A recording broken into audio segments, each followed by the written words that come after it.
ចាប់ក្តីសម័យចាប់កណ្ដាលថ្ងៃព្រោះមិនចង់រស់នៅមួយថ្ងៃស៊ីមួយថ្ងៃ homeless people គេមិននៅតម្លៃដើម្បីកម្រៃតែទ្រាំនឹងសម្ដីគេមើងងាយពេលជ្រាយធ្វើមើលមិនឃើញទុកយើងដូចជាមនុស្សអរប៉ៃចូលក្រំស្ទប់ក្រំស្ទៀងតែមើលបំពេញនឹងជីវិតអ្នកដទៃដំណោមកបងមិនសឹងនឹងជិះចោលព្រោះខ្លាំងណាស់ក៏បងយើងរស់នៅទៅវាបានលួនស្បោខ្ញុំក៏កោងជីវិតយើងណាក៏គ្មានអ្នកសុំដល់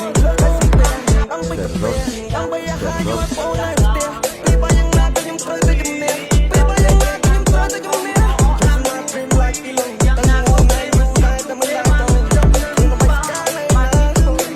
ដំណាំមិនស្គីទៅនៅចូលចូលណាត់ពោពីមួយថ្ងៃទៅមួយថ្ងៃកាន់តែទឹកទ្រោមពីការខ្វះជីវជាតិព្រោះឥឡូវកុំចង់លុយដែលរកបានទៅណាឲ្យផងបាត់ព្រោះក៏ខ្ញុំទូប្រសាទចង់ផ្ទះមិនចង់ទៅក្រុងចង់ឲ្យជីវិតនេះរំលងថ្ងៃ13ម៉ោងដល់30គីឡូគ្រប់យ៉ាងយកញើឈាមយកទៅបដូរដៃយកកត្រអ៊ីអបអូនចំនឹងកខំប្រឹងជំនះលុបបំបត្តិពីតក្រ